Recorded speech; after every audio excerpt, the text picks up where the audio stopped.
안녕하세요. 얼마 전 이혼하고 지방에서 혼자 살고 있는 40대 초반의 평범한 여자예요. 제게는 작은 소망이 하나 있었는데 바로 좋은 가정을 꾸려 잘 사는 거였어요. 아버지께서 일찍 세상을 떠나시는 바람에 홀어머니 혼자 저를 어렵게 키워오셨거든요. 그 탓인지 가정, 그리고 가족이라는 것 자체를 가장 중요하게 생각했어요. 그래서 결혼할 때도 제 가정을 이룰 수 있다는 것과 새로운 가족을 맞이한다는 생각으로 기뻤고요. 그런데 모든 사람이 제 생각 같지는 않더라고요. 홀어머니 밑에서 어렵게 자랐다곤 하지만 저는 한 번도 저 자신과 어머니를 부끄럽다고 생각한 적은 없거든요. 힘든 환경 탓에 나쁜 짓을 저지른 적도 없었고요. 스스로의 힘으로 지방 4년제 대학을 나왔고 중소기업이지만 매달 착실하게 돈도 벌고 있었으니까요. 그런데 시모가 되실 분은 처음부터 저를 좋아하지 않았어요. 네가 일한다고 해봐야 얼마나 벌겠니? 내 친구 정숙이는 며느리가 학교 선생이라고 하던데. 또 경애는 어떻고? 걔네 며느리는 대기업 직원이라 가전이며 물건들도 싸게 살 수 있댄다. 그런데 넌, 아휴, 됐다 됐어. 내가 여기서 무슨 말을 더 하겠니? 시모는 매번 이런 식으로 사람을 비교하며 힘들게 했어요. 화를 내며 소리를 지르는 대신 조곤조곤 조용한 말로 사람의 자존심을 까내리고 수치스럽게 만들곤 했죠. 처음에는 그런 말들도 그냥 애써 넘겼어요. 그렇다고 지금 당장 학교 선생이며 대기업 직원이 될 수도 없었고, 그 사람들이 저보다 더 학력이 좋은 것도, 노력을 많이 해서 그런 직장을 얻은 것도 제가 뭐라고 할 수 없는 노릇이었죠. 하지만 그들이 대단하다고 해서 제가 한 일들이 아무것도 아닌 건 아니잖아요. 저도 매달 돈 벌어 남편과 생활비를 나눠서 부담하고 있었고, 결혼할 때 집도 반반씩 해올 정도면 그래도 할 도리는 다 했다고 생각하거든요. 그런데 시모는 매번 저런 식으로 사람을 능력도 없이 시집온 팔자 좋은 며느리 취급을 하더라고요. 제가 보기에는 오히려 시모가 딱 그 모양이었는데 말이죠. 게다가 그런 푸대접은 해를 거듭하면서 더 심해지기 시작했어요. 넌 무슨 밥을 그렇게 많이 떴어? 돈이 이렇게 커서야 집안 망하게 만들 일 있니? 안 봐도 뻔하네. 집에서도 돈 펑펑 쓰는 거 아니냐? 저 혼자 벌어서 쓸 돈이 얼마나 있겠어요. 써도 제 돈 쓰니까 걱정하지 마세요. 남편 돈은 한 푼도 제 주머니에 안 들어오니까요. 당연히 그래야지. 내 아들이 어떻게 번 돈인데? 당연히 너한테 주는 건 안 되지. 그러니까요. 제가 시댁 와서 밥 먹는 것조차 싫으면 그냥 시댁에 오라고 하지 마세요. 남편 혼자만 부르시던가요. 굳이 밥도 많이 퍼먹는 며느리 왜 부르세요? 시모가 저를 꼭 부르는 이유를 알고 있었어요. 남편은 시모가 자신을 혼자 부르면 절대 가지 않았거든요. 항상 저를 데리고 갔었죠. 시모가 남편을 부르는 이유는 돈을 달라거나 뭔가를 해달라는 요구인데, 그럴 때마다 남편은 자기 돈으로만 해결하기 싫으니 저를 데려가서 항상 반반씩 부담하도록 만들었거든요. 솔직히 시모에게 단 한 푼도 주고 싶지 않았지만 사실 기브앤테이크잖아요. 주는 게 가면 오는 것도 있겠지 하는 마음으로 해주는 거였어요. 언젠가 친정에서 남편이나 시댁의 도움을 필요로 할 때도 있을 거고, 아이를 낳게 되고 돈 한 푼이 아쉬울 때 친정 어머니한테 문제가 생기면 남편이 도와주길 바라는 마음이었죠. 그래도 네가 안 오면 아들이 안 온다고 하니 너 부른 거지. 그건 남편 사정이지 제 사정은 아니잖아요. 저도 여기 와서 괜히 눈칫밥 먹고 싶진 않아요. 어머님이 요청하는 거 항상 남편과 절반씩 부담하는데, 밥도 편히 못 먹게 하실 생각이시면 남편 혼자 불러서 배부르게 먹이고 남편한테 다 해결해달라고 하면 되겠네요. 그제야 남편과 제가 돈을 반씩 부담한다는 걸 알게 된 시모가 입을 꾹 다물더라고요. 이러니 정이 가려야 갈 수가 없었죠. 몇 해를 보는데 이렇게 한결같으니 가까이 하고 싶지도 않았고요. 그 뒤로는 시모도 저한테 밥을 많이 먹니 어쩌느니 그런 말은 안 하더군요. 그 밥보다 더 많이 자기한테 줄 거라는 걸 알아서 그런지 완전히 안면몰수하고 하하호호 웃기 바빴고요. 그게 가식이라는 걸 알고는 있었지만 겉으로라도 잘 지내고 싶은 모습을 보이는 시모를 보며 굳이 긁어부스럼 만들 필요는 없다고 생각했네요. 그렇게 3년 동안 대면대면 지냈어요. 그런데 문제는 어느 순간 터지더군요. 친정어머니가 홀로 식당 일을 하고 있었는데 설거지를 하고 허리를 펴다가 그대로 쓰러지셨습니다. 친정엄마는 제대로 된 보험도 들어놓지 않았고 뇌출혈과 뇌졸중으로 당장 처치가 필요한 상황이었어요. 그렇게 급히 수술과 처치를 하고 나자 곧 병원비가 급해졌어요. 게다가 당장 친정집 전세금 계약 때 필요한 돈도 마련해야 했고요. 재계약을 할 때 집주인이 보증금을 1,000만 원 더 올려받겠다고 이미 어머니한테 통보한 상태였거든요. 엄마가 모아놓은 보증금은 1,000만 원이 되지 않았고 그걸로 병원비를 할 수도 없었어요. 집을 처분할 수는 없었으니까요. 이래저래 고민이 많은 상황에서 남편에게 말해보기로 했어요.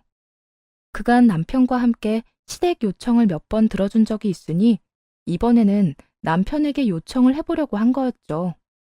여보, 우리 어머니 이번에 병원비가 좀 필요한데 돈 좀 빌려줄 수 있어? 모아둔 돈이라도 좀 있으면. 어? 나 돈 없는데? 장모님 어디가 아프신데? 뇌졸중에 뇌출혈이라고 하는데 병원비가 너무 많이 나와서 보험도 그간 들어놨던 거 돈 많이 든다고 처분하신 모양이야. 남편은 당황한 기색으로 돈이 없다고만 말했어요. 이 돈을 어떻게 마련해야 하나 싶었는데 다음날 시모에게 전화가 왔어요. 너 그러는 거 아니다. 아무리 그래도 출가 외인인데 네 친정엄마 아프다고 우리 아들한테 돈을 대라고 할 수 있어? 그 말을 듣는데 어이가 없더군요. 남편이 시모에게 이야기했다는 건 그럴 수 있다고 쳐요. 그런데 저와 남편에게 이런저런 명목으로 돈이며 경제적인 거 다 받아간 시모가 저한테 할 말은 아니잖아요? 왜 제가 그런 말을 못해요? 부부잖아요.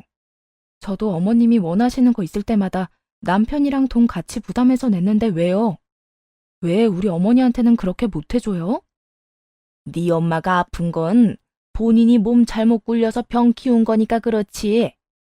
자기가 잘못해서 병 걸린 거면서 누구한테 재수없게 책임을 지래?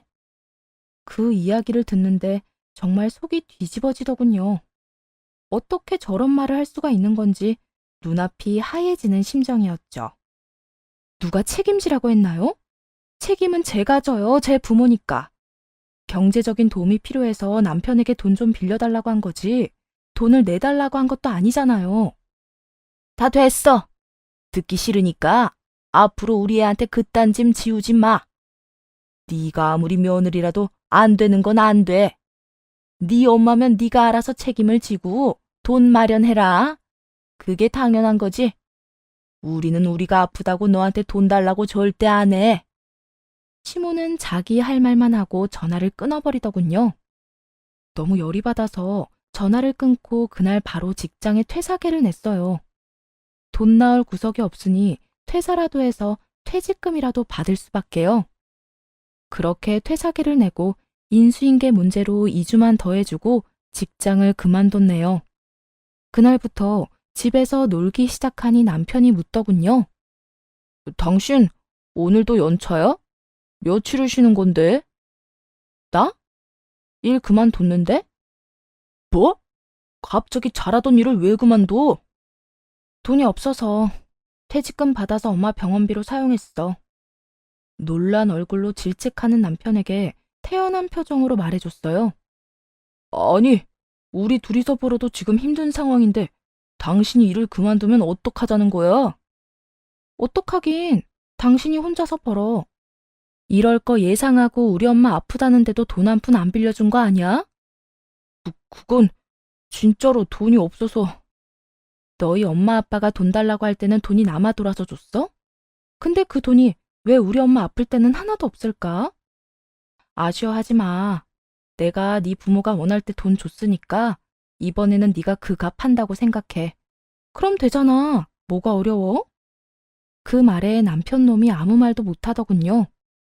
물론 퇴사 후에 다른 직장을 알아보고 있었지만 그건 남편에게 말하지 않았어요. 더 힘들어 보라고요. 일부러 그랬던 거죠. 그리고 한 달 정도 지난 뒤에 새로운 직장에 취직했어요. 기존에 있던 곳보다 더 좋은 곳이었죠. 시모가 그렇게 원하던 대기업이었고 복지도 좋았어요. 남편에게는 어디에 취직한 건지 말하지 않았고 그냥 예전이랑 비슷한 정도로 월급을 받는다고 말했죠. 그러다 몇 달 정도 지나고 남편이 급히 연락이 왔어요. 당신 돈 좀 모아둔 거 있어? 아버지가 사고를 좀 쳤어. 가게에 있던 사람이랑 시비가 붙어서 때렸는데 상대방이 넘어지면서 좀 많이 다쳤어. 보험으로 해결해 보려고 했는데 상대방이 합의금만 거의 1,000만 원 정도 요구하고 나서는 바람에 난 돈 없어. 당신이 알아서 해. 당신 저번에 내가 장모님 아플 때 돈 없다고 한 것 때문에 지금 이러는 거야? 그래도 이건 너무하잖아. 이러다 아버지 깜빵 들어가면. 그거야말로 내가 책임질 일 아니고 당신 아버지랑 당신이 책임져야 하는 거지. 그리고 나 진짜로 돈 없어. 우리 엄마 아직 입원하고 계신 거 알지? 그 입원비 중 절반은 내가 내고 있어. 도대체 나한테 돈이 있을 거라고 생각한 이유는 뭔데? 퇴직금 있잖아. 그거 한두 푼도 아니고 분명히 남아있을 건데. 그 퇴직금을 왜 네 돈처럼 생각해? 그것도 다 쓸 데 있는 돈이야. 그러니까 그쪽에 욕심내지 말고 다른 방법 찾아봐. 너무도 차가운 모습에 남편은 말을 잃었는지 더 이상 돈을 빌려달라고 하진 않더군요. 그런데 이번에도 또 시모에게 따로 연락이 오더라고요.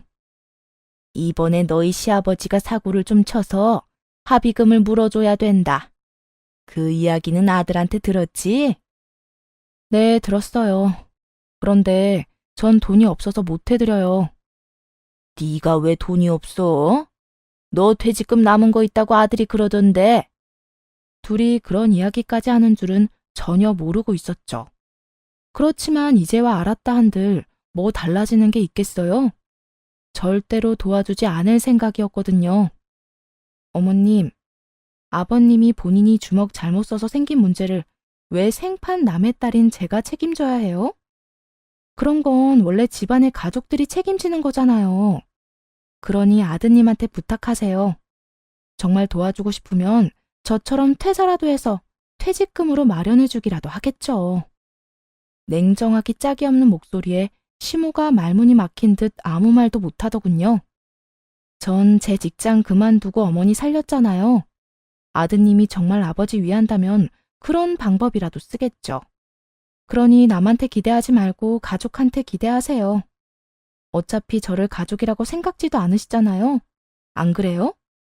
내가 그런 말 했다고 오해하는 거면 그런 거 아니라고 말해주고 싶구나.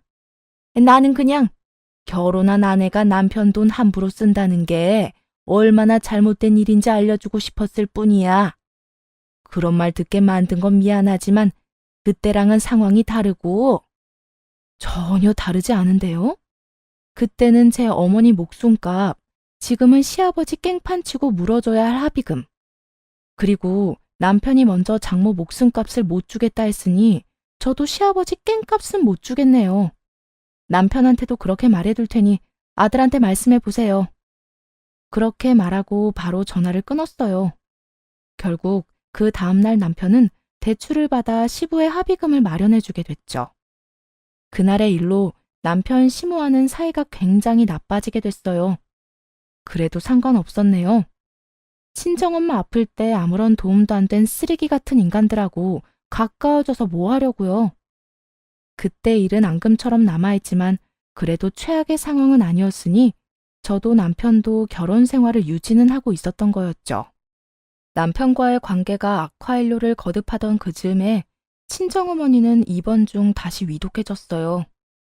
재활만 열심히 하면 됐는데 폐렴으로 몸 상태가 많이 나빠졌거든요. 게다가 몸이 많이 나빠지는 바람에 간병이 필요했습니다. 그나마 친정어머니가 들어놓은 간병보험 덕분에 제가 직접 수발을 들진 않아도 되는 상황이었어요. 남편에게 친정엄마가 아프다고 말했는데도 남편 놈은 단 한 번도 병문안을 안 오더군요. 서로 정이 떨어지고 있구나 하는 것이 실감을 하게 됐죠. 그런데 그 와중에도 시댁에서는 저한테 수많은 요구를 했어요. 시무와는 완전히 관계가 틀어진 데다가 이때쯤에는 시부가 완전히 은퇴했고 시모는 그런 시부를 놔두고 매일같이 모임이다 뭐다 돌아다니기 바빴거든요. 시모가 어느 정도였냐면 게이트볼에 빠져서는 매일 아침부터 저녁까지 그거 연습한다면서 나가서 안 들어오는 거예요. 집안일이며 뭐며 다 뒤로 해놓고 말이죠. 자기가 안 하면 시부가 저한테 시킬 거라고 생각한 것 같았어요. 그리고 그런 예상은 들어맞아서 시부는 틈만 나면 저를 불러 시댁 일을 해결하려고 하더군요. 집에 청소하러 오라고 하질 않나 빨래나 설거지를 시키는 건 다반사고 음식을 만들라고 할 때도 있었어요. 솔직한 마음 같아서는 그런 시부 부름을 무시하고 싶었죠. 그렇지만 남편 놈이 사위된 도리를 안 한다고 저까지 안 하면 똑같은 인간이 되는 거잖아요. 처음에는 아주 최소한의 도리만 하겠다고 생각했죠. 그리고 더 솔직하게 말하자면 이혼할 때 어떻게든 책 잡히고 싶지는 않았고 말이에요. 남편 놈이 저한테 위자료를 줘야 하는 상황을 만들고 싶었거든요. 제가 위자료를 내는 상황은 피하고 싶었거든요. 그러고 보면 이때부터 은연중에 이혼을 염두에 두고 있었던 거였네요. 그렇게 일주일에 한 번 정도 시댁에 가서 일을 봐줬어요. 반찬 가지고 오라는 건 남편과 함께 내는 생활비에서 반찬을 구매해서 가지고 갔고, 청소를 해달라는 건 생활비로 사람을 불렀고요. 자주 보고 싶은 마음은 없었기에 일부러 일주일에 한 번만 갔네요. 시부가 눈치를 챈 건지 한 달 뒤부터는 일주일에 한 번만 부르더군요. 그렇게 석 달쯤 시부의 일을 봐주고 있었는데 한 번은 시부가 연달아 이틀을 전화를 했더라고요. 아버님, 무슨 일이세요? 오늘 와서 일 좀 해주고 가. 집에 반찬이 하나도 없어. 그 말을 듣는데 당황했어요. 그 전날 반찬을 사다가 냉장고에 넣어놨고 사람을 불러다가 청소도 다 해놨거든요. 아버님, 어제 냉장고 다 채워놨잖아요. 기억 안 나세요? 거짓말 하지 마라. 어제 네가 언제 왔어? 버럭 화를 내는 시부에게 이상한 생각이 들었지만 울컥하는 마음에 시부에게 따졌죠. 냉장고 열어보세요. 반찬 들어있을 테니까요. 시부가 냉장고를 살펴보는 건지 조용하더니 조금 뒤에 그러더군요. 너 어제 언제 갔다 왔어? 나 없을 때 왔다 갔으면 그렇다고 말을 해야지. 그러고는 자기 할 말만 하고 전화를 뚝 끊어버리더군요. 진짜 어이가 없었네요. 뭐 이런 일이 다 있나 싶었는데 그 일이 있고 몇 주 뒤 더 이상한 일을 겪게 됐어요. 오늘 돈 좀 찾아야 하니 같이 은행 좀 가자. 시부가 그렇게 말하며 저를 데리고 밖으로 향했어요. 오전이었는데 그날도 시모는 없었죠. 그렇게 은행 ATM 앞에 내려주고 지켜보는데 시부가 50만 원을 인출하더군요. 시댁 돈 관리를 시부가 하고 있다고 들어서 저게 한동안 쓸 금액인가 보다 싶었죠. 아버님, 이렇게 돈 찾으면 며칠간 쓰세요? 별일 없으면 한 달도 쓰지. 그런데 중간에 경조사 있고 네 시어머니가 용돈 달라고 조르면 한 주도 못 가. 그런 시부 이야기를 들으며 집으로 데려다주고 전 다시 돌아왔어요. 그런데 다음날 또 시부에게 전화가 온 거예요. 너 오늘 집에 와라. 돈 찾으러 가야 해. 또 돈을 찾으러 가신다고요? 어제 50만 원 찾으셨잖아요. 내가 언제 돈을 찾았어? 요즘 너 깜빡깜빡 하는 거 아니야? 시부 말에 어이없는 건 저였죠. 그런데 순간 머릿속으로 스치는 단어가 있었어요. 치매는 아닐까 하는 생각이요. 왔던 사람을 또 부르고 돈을 뽑아놓고도 또 뽑고. 아버님, 혹시 지갑에 돈이 얼마나 있어요? 돈이 한 푼도 없으니까 너한테 전화한 거 아니냐? 오기 싫으면 됐다. 나 혼자 돈 찾으러 갔다 오면 그만이야. 화를 버럭 내더니 시부는 전화를 끊어버리더군요.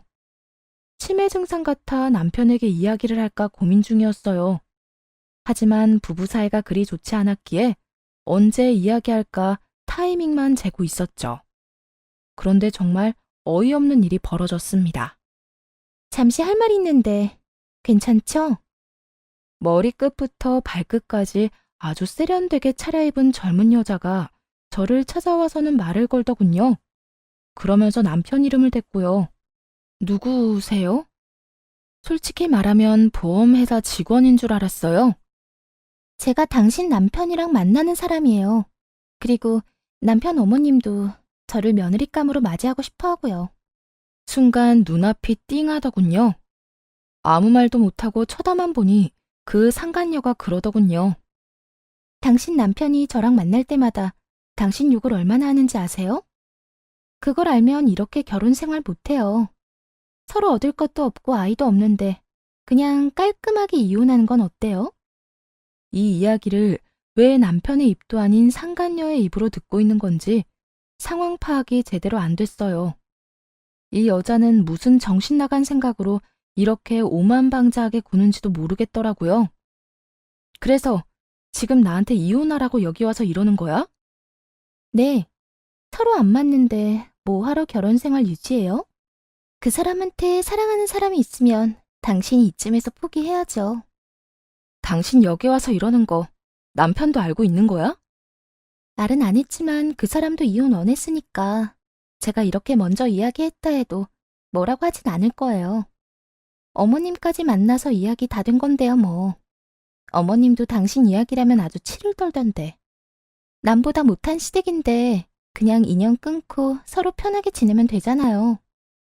듣고 싶었던 말이긴 한데 그렇다고 상간녀에게 듣고 싶었던 건 아니었어요. 진짜 비참하더군요. 이렇게까지 나한테 못되게 구는 이유가 뭘까 싶을 정도였죠. 그렇지만 다르게 생각해보면 기회이기도 했어요. 그냥 이혼했다면 합의 이혼에 돈 한 푼 못 건지고 결혼할 때 부담했던 것들만 가져갈 수 있었을 텐데 이렇게 상간녀 때문에 헤어진 거면 위자료는 뜯을 수 있을 테니까요. 곧바로 상간녀와의 대화를 녹음했네요. 그리고 상간녀에게 남편과의 불륜 증거를 가져오라고 했죠.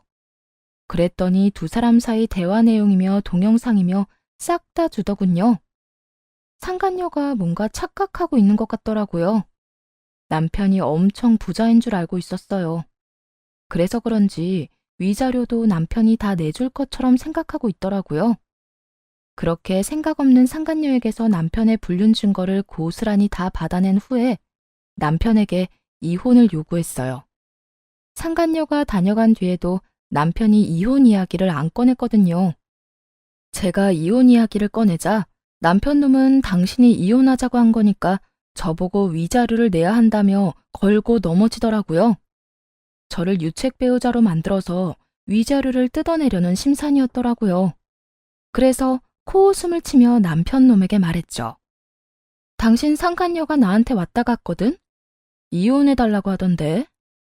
당신이랑 당신 엄마도 다 만났다고. 거기서 내 욕하면서 이혼 이야기 했다는데 그게 거짓말이라고? 나 증거도 다 있거든? 당신 상간녀가 다 주더라. 이혼해달라고. 근데 무슨 나한테 책임을 돌려. 그렇게 말하자 남편 놈이 당황한 표정을 짓더군요. 난 바람 핀 적 없어. 증거 다 있으니까 되지도 않은 연기 그만하고 위자료나 준비해. 너랑 네 상간녀한테서 뜯을 수 있는 만큼 다 뜯어낼 테니까. 그렇게 말하고 돌아섰죠. 남편 놈에게 말해주려던 시부 치매 증상도 함구했어요. 말해줄 필요가 있나요? 닥치면 지들이 알아서 북치고 장구치고 하겠죠. 그리고 당장 그날 저녁 시부에게 전화가 왔어요. 아가, 내일 집에 와서 청소 좀 해라. 이제 저 못 가요. 전화번호 하나 보내드릴 테니 그쪽으로 전화하세요. 그 사람이 이제 앞으로 아버님 며느리예요. 빨리 며느리 노릇하고 싶어하는 상간녀에게 짐덩이 같은 시부를 넘길 생각에 속이 어찌나 시원하던지요. 그렇게 남편과 이혼하고 남편과 상간녀에게 위자료 소송을 걸었어요. 재산 분할 판결 나기 전까지 집에서 안 나갈 생각으로 버티고 있었는데 남편 놈이 상간녀와 전화 통화하는 걸 들었죠. 너 도대체 무슨 생각으로 와이프 찾아갔던 거야? 그 여자를 유책 배우자로 만들어야 돈을 아낄 수 있었는데. 상간녀 목소리는 들리지 않았지만 남편 놈 목소리는 또렷하게 들렸죠. 저희 집은 안방 창문 열어놓으면 거실에서 하는 말이 잘 들리거든요. 딴 마음 먹은 거 아니야? 난 당신뿐이라니까. 돈이 아까운 게 아니라 돈을 아껴서 더 풍족하게 새 살림 차리고 싶었다고.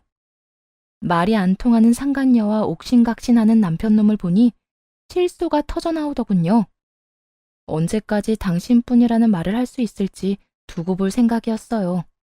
아무것도 없는 집구석, 시댁에서 무슨 일 생길 때마다 저한테까지 돈을 내도록 만드는 집안인데 새로운 며느리가 들어왔다고 지들이 다 알아서 하겠어요? 지금이야 새로운 며느리한테 잘 보이려고 그러는 것 같은데 시간 좀 지나면 본색이 드러나겠죠. 지금 당장도 돈이 없어서 남편놈이 저러잖아요. 상간녀한테는 자기가 돈 많은 것처럼 말하면서 뒤로는 마누라한테 책임 떠넘겨 위자료 받으려고 했던 놈이니까요. 저희가 살고 있는 전셋집은 둘이 반반 나눠 했으니 어쩔 수 없이 내놔야 했어요. 저와 남편 각각 자기 몫으로 7천만 원 정도 돌아갔고 저는 그에 더해서 남편 놈과 상간녀에게서 위자료를 뜯어낼 수 있었죠. 이사하는 날 저는 친정으로 가기로 되어 있었고 상간녀와 남편 놈은 집을 구하지 못해 시댁으로 들어가게 됐다더군요. 그렇게 살던 집에서 세 명이 딱 마주쳤어요. 저는 두 사람 무시한 채 집만 열심히 쌌는데 두 사람은 아주 무시무시하게 싸우더라고요. 이게 뭐야? 당신이 집 마련해준다고 했잖아. 시댁에 같이 들어가서 사는 것도 계획에 없던 일이고. 그렇게 치면 당신이 나랑 상의 하나 없이 내 마누라 만나러 가서 이혼하라고 난리친 거부터가 문제였던 거야. 이게 다 당신이 자초한 일이니까 짜증내지 마. 그리고 아버지한테 이야기해서 돈 좀 빌려달라고 하면 돼. 아, 당신 아버지 이야기 나와서 하는 말인데 제발 나한테 전화 좀 그만하라고 전해줘. 당신이랑 결혼도 안 했는데 매일같이 전화와서 청소하고 반찬 해놓으라고 하잖아. 내가 그런 취급받으려고 당신이랑 결혼하는 줄 알아? 미안하다니까. 그러면 아버지 연락처 차단시켜놔. 내가 알아서 아버지한테 이야기할 테니까. 자식놈이 돼서는 자기 아버지 전화 차단이나 하라고 시키다니. 아직까지는 시부가 치매에 걸린 걸 모르는 것 같더라고요. 그런데 딱 그 타이밍에 시모에게 전화가 왔어요. 전 남편 놈이 전화를 받더니 심각한 목소리로 말하더군요. 아버지가 치매라고? 울지만 말고 제대로 설명 좀 해봐. 치매? 당신 아버지가 치매 걸렸다고? 그럼 당장 요양원에 보내야지. 난 치매 노인 수발 들면서 못 살아. 전 남편 놈이 시모와 상간녀 사이에서 아주 정신없는 전화통화를 하는데 그걸 보면서 얼마나 웃음이 나던지요.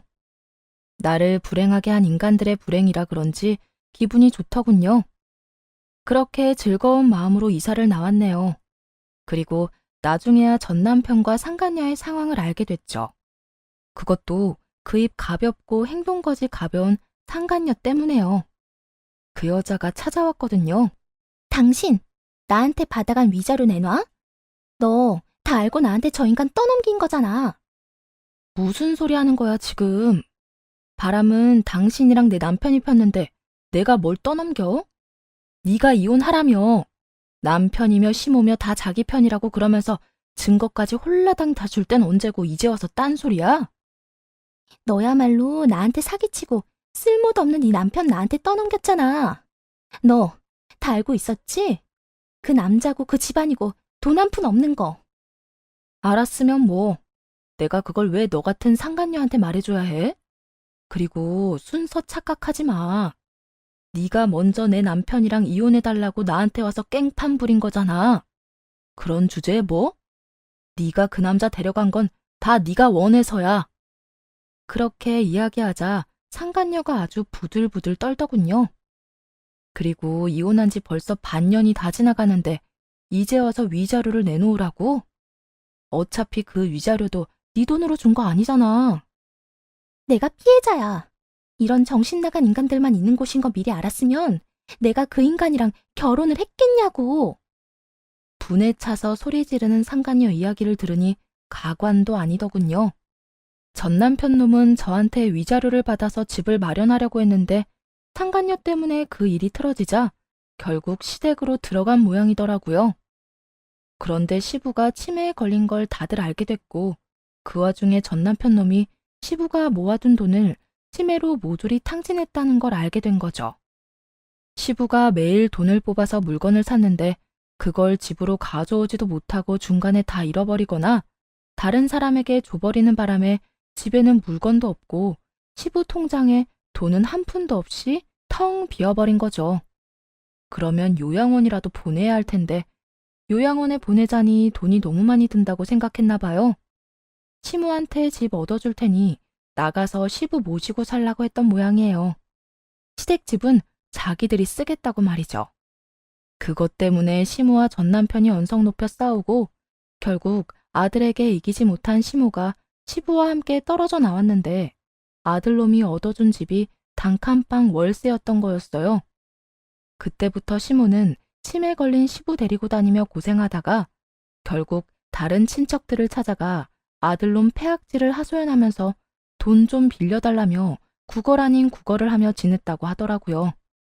그 이야기를 하는데 상간녀는 마치 그게 당연하다는 것처럼 말하더라고요. 무슨 놈이 집구석에 돈이 한 푼도 없는지. 돈만 없으면 낫지. 그 와중에 빚은 또 얼마나 있는지. 그 집 하나 꼴랑 있으면서 그것도 담보 잡혀서 집에 빨간 딱지까지 붙었다고.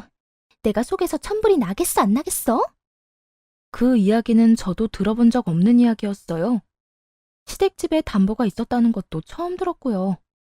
분통 터진다는 듯 가슴을 퍽퍽 치며 말하는 상간녀를 보니 뭔가 문제가 있었다는 걸 알았죠. 그리고 어째서 그런 일이 벌어진 것인지도 곧 알게 되었네요. 시부가 치매에 걸리기 전에 고향 친구에게 돈을 빌려줬대요. 그때 담보로 한 것이 시댁 집이었고요. 옛날로 치면 보증 서고 돈을 빌려준 거죠. 그런데 그 친구가 한두 달은 잘 갚다가 결국 잠수 탔다고 하더라고요.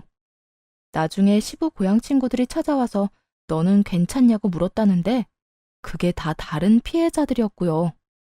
그 고향 친구 한 명이 친구들한테 돈을 싹 다 빌려서 도박으로 다 날리고 바로 잠수 탔다는 이야기를 들으니 입이 쩍 벌어지더군요. 시부는 치매가 걸려서 돈 빌려준 것 자체를 기억도 못하고요. 그러다 결국 다른 피해자들이 찾아온 다음 날 집안에 빨간 딱지가 엄청 붙었다고 하더라고요.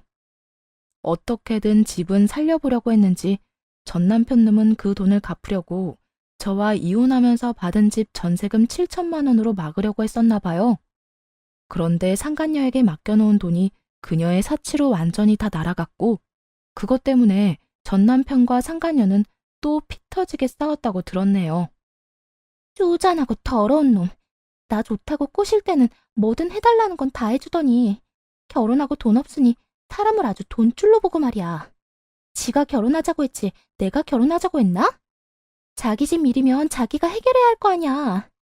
당신도 마찬가지야. 다 알고 있으면서 나한테 쓰레기 떠넘기고. 그 쓰레기 좋다고 가져간 게 너야. 누구한테 책임을 떠넘겨?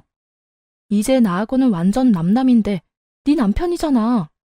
그리고 그 인간들 원래 그랬거든? 알아보지도 않고 그딴 인간하고 결혼하겠다고 나 찾아와서 이혼하라고 한 것도 너고. 꼴 좋네. 어쩜 이렇게 속이 다 시원할까? 상간녀가 화가 나서는 째려보더군요. 그런데 이제 와서 째려보면 뭐 어쩌게요. 이미 모든 건 다 끝났는데 말이에요. 저와 그 인간 그리고 그 집구석은 이제 아무 상관없고 그 사람과 엮인 건 눈앞에 상간녀잖아요. 사정도 모르면서 남이 먹던 거 처먹으니까 배탈이 나지. 다음부터는 남이 먹던 건 조심해. 어디서부터 썩어 있는지 모르니까. 그래도 불륜 저지르고 이 정도 대가면 싼 거 아닌가? 남의 가슴에 불을 질렀으면 네 가슴에도 천불 날 줄 알았어야지. 그렇게 말하고 상간녀를 놔두고 돌아섰어요. 그 여자가 화가 나는지 씩씩대며 불렀지만 돌아보지도 않았죠. 자기가 꼰 팔자에 자기가 말려 들어간 걸 왜 저한테 와서 책임지라 말아 하는지 모르겠더라고요. 다 자기가 선택한 거면서 말이에요. 그렇게 상간녀를 두고 왔는데 상간녀는 큰 결심을 한 모양이더군요. 전 남편 놈이 연락을 해왔거든요. 알고 보니 상간녀가 집구석이 그 모양이니 집에 있는 돈 나가는 물건을 챙겨서 잽싸게 도망간 모양이더라고요. 그걸 나중에 알고 남편 놈이 화가 나서 잡으려고 전화한 거고요. 당연히 저는 모른다고 했고 그 뒤로 남편 놈과도 연락이 끊겼어요. 이혼 후 그놈들만 신경 쓰고 있을 수는 없었으니 이제는 앞가림을 해야 했어요. 친정어머니는 여전히 위중한 상태였지만 다행히 친정집은 남아있었으니 당분간 거기서 지내며 친정엄마 수발을 들었어요. 하지만 친정어머니는 곧 폐혈증에 걸려 사망하시게 됐어요. 시부모의 괴롭힘, 남편의 배신, 상간녀의 존재로 인한 제 엉망진창인 인생에 정말 불행을 싹 다 모은 것처럼 어머니까지 돌아가시고 나니 허무해지더군요.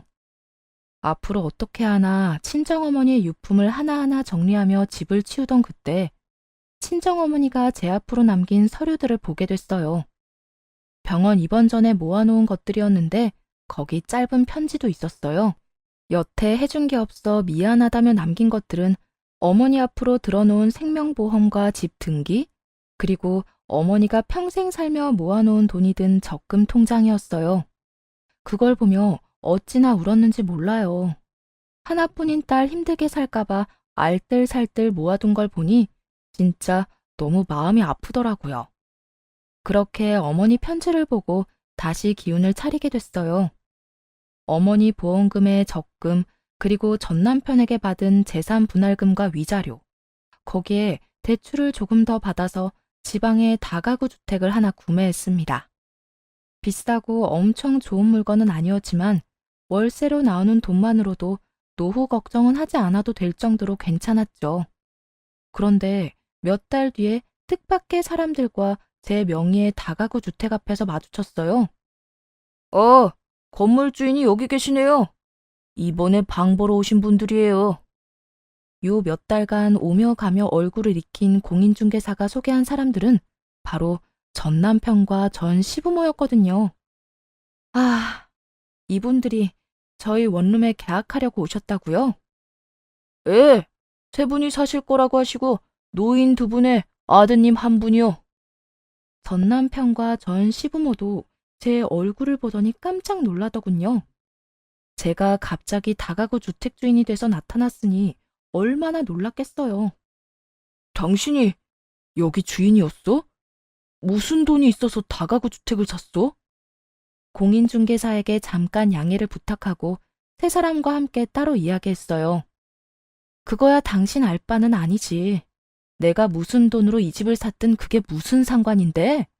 그러는 당신이야말로 재혼이 잘 안 됐나 봐. 왜 셋이서 월세방을 찾아? 그 여자는 어쩌고? 그 여자 이야기 하지도 마. 그 미친 여자가 우리 집 돈 다 들고 날랐어. 게다가 치매 걸린 우리 아버지도 사기꾼한테 당해서 집까지 날렸고. 우리 사이에 그간의 정도 있고 우리가 완전 남도 아니니까 우리 믿고 방 하나 마련해주면 안 될까? 왜 굳이 우리 집이야? 나는 솔직히 당신네들 받아주고 싶은 생각 없어. 근처에 다 원룸인데 굳이 안 좋은 사이였던 우리 집에 다른 이유라도 있어? 그 말에 전 남편과 시모가 우물쭈물 하더군요. 뭔가 속내가 있는 게 틀림없었죠. 아니, 그렇게 지저분하게 헤어졌는데 이제 와서 방 한 칸 내어달라는 게 이해가 안 가잖아요.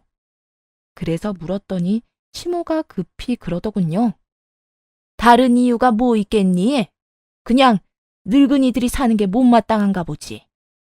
너도 알다시피 우리가 그렇게 시끄러운 편은 아니잖아. 정말 쥐 죽은 듯이 집 깨끗하게 쓰기만 할 테니까 좀 부탁하마. 응? 저렇게 말하는 걸 보니 더 이상하더군요. 그 자리에서 아까 보냈던 중개사에게 전화를 걸었어요. 방금 오셨던 분들요. 치매 어른 한 분 끼어 있던데 혹시 저번 집에서는 어떻게 나오신 거라고 들으셨어요? 중개사가 잘 모른다고 하길래 그 전에 살던 원룸집 주소를 알아내서 집주인에게 전화하려고 했더니 그제야 시모가 말하더군요. 너희 시아버지가 치매 때문에 소란 좀 피운 것 때문에 나온 거야. 이 사람도 그렇게 난동 피울 생각은 아니었는데 그때 상황이 좋지 않아서. 제 눈을 피하며 시모가 말하더군요. 그래, 우리가 자주 그런 것도 아니고 아버지 컨디션 안 좋을 때 몇 번 그랬을 뿐이라고.